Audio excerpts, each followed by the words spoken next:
Constitution, the law that's supreme all across the union. Constitution, the founders agreed we would need a solution. It's a great work, the framework of our nation. It's a great work, one of the greatest on paper.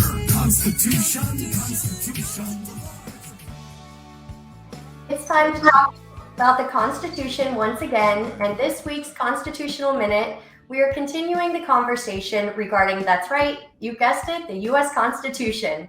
Today is regarding the Fourth Amendment, and now what that actually says is the right of the people to be secure in their persons, houses, papers, and effects against unreasonable searches and seizures shall not be violated, and no warrants shall issue but upon probable cause, supported by oath or affirmation, and particularly describing the place to be searched and the persons or things to be seized.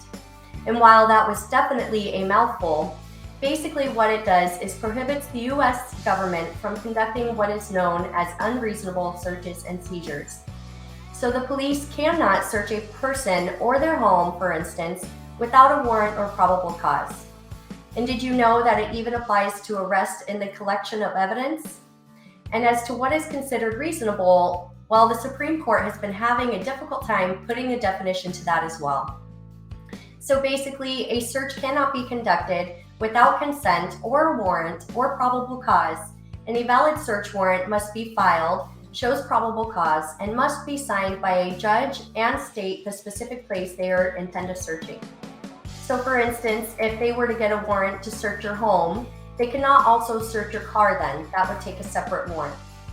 This protects us as citizens, as we can't be harassed by the police if they just think there's a problem, and keeps them in check from being able to potentially convict anybody of any crime. Want to know the best way to avoid any search and seizure? Don't do anything illegal.